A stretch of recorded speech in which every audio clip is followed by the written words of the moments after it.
Assalamualaikum warahmatullahi wabarakatuh. Halo, berjumpa lagi dengan kami di channel Ya Allah Ya Karim Ya Malikul Qudus. Mudah-mudahan para pemirsa dimanapun anda berada senantiasa diberikan kesehatan yang prima, imun tubuh yang kuat, dan yang sedang sakit mudah-mudahan segera Allah sembuhkan, dan yang sedang terlilit utang mudah-mudahan segera bisa melunasinya. Jadi untuk kali ini saya akan memaparkan sebuah rizki dan keberuntungan serta keberkahan dari seseorang yang menyangkut tentang masalah keduniawian. Jadi tetap saya akan memaparkan sebuah narasi dari sebuah sepak terjang dan sorry toladan daripada Satrio Piningit.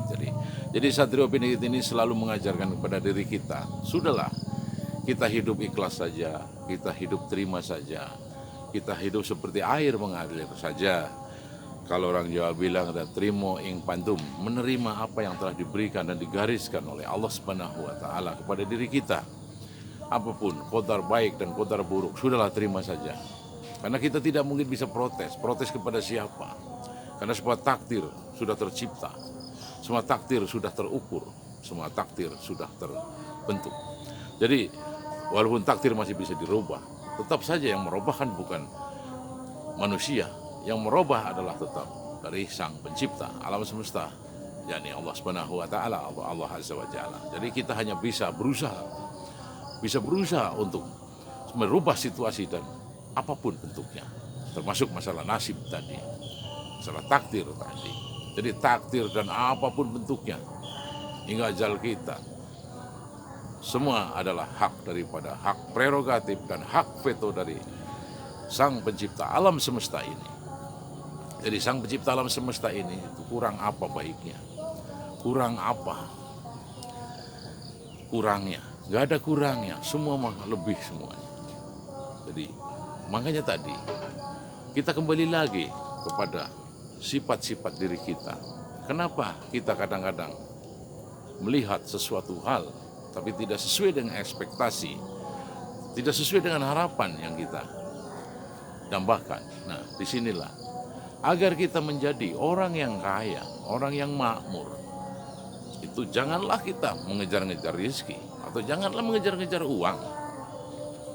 Karena sudah sering dijelaskan bahwa rezeki atau uang janganlah kita kejar.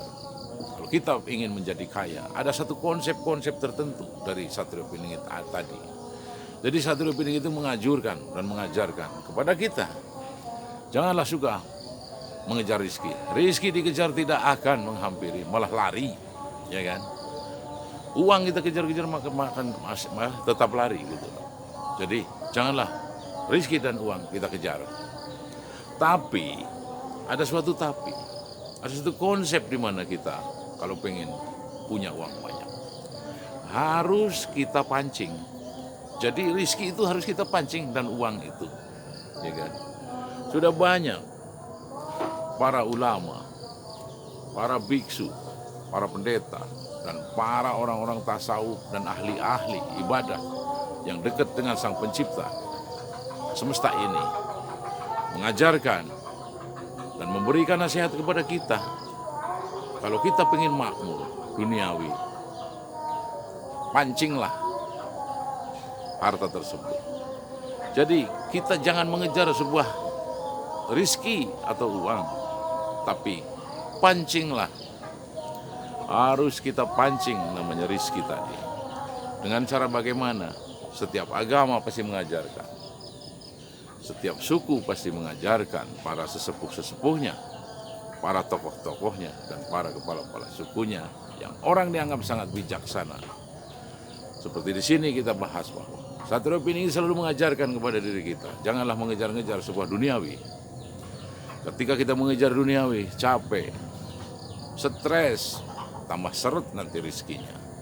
Tapi pancinglah duniawi tersebut. Harta tersebut harus kita pancing, rizki tersebut harus kita pancing, uang tersebut harus kita pancing. Dengan bagaimana? Dengan tetap selalu kita sadar kepada diri kita, zero mind, kembali kepada diri kita, bahwa diri kita itu tidak ada apa-apanya ketika tidak dikuasakan sebuah kekuatan, dikuasakan sebuah hidup, dikuasakan sebuah perasaan dan lain-lain, kita tidak akan mungkin bisa apa-apa. Sehingga kita tetap harus selalu berdekatan, bukan berdekatan lagi, harus mendekatkan diri kepada Sang Pencipta. Karena Sang Pencipta yang mempunyai semuanya. Seluruh alam ini dan seluruh kehidupan kita pun milik Allah Subhanahu wa taala.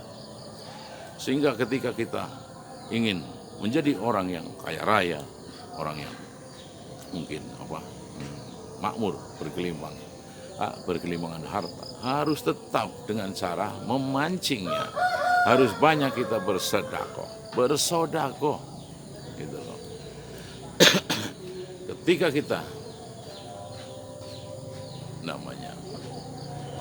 melakukan sebuah kegiatan-kegiatan yang baik dan apapun bentuknya, ketika kita menuju dan berusaha untuk membangun sebuah kebaikan umat, Allah lah yang akan mencarikan rizkinya, akan menyediakan uangnya. Fastabihul khairat. Nah ini di sini tentang fastabihul khairat itu adalah jadi kita berlomba-lomba menuju ke jalan kebaikan. Seperti tadi kita dengan cara istighfarlah dengan setulus hati, itu loh. Jadi maksudnya kita tetap berusaha, tapi kita gantungkan lagi kepada Sang Pencipta tadi. Karena hidup kita gantungkanlah kepada Sang Pencipta. Jangan bergantung kepada orang lain, niscaya hasilnya akan buruk. Hasilnya akan mengecewakan hati kita dan membuat pikiran kita pun akan menjadi bingung dan stres. Nah, jadi kembali lagi ketika rizki kita seret, kembalilah pancing rizki tersebut. Dengan apa? Ya, tadi dengan sedekah. Perbanyaklah sedekah. Sedekah itu banyak, bukan hanya uang saja. Kalau dalam namanya istilah Jawa, puji-pujian Jawa itu ya, itu biasanya kan alim pintar perjuangan go ilmune. Jadi siapa yang pintar itu berjuang dengan ilmunya, bersedekah dengan ilmunya.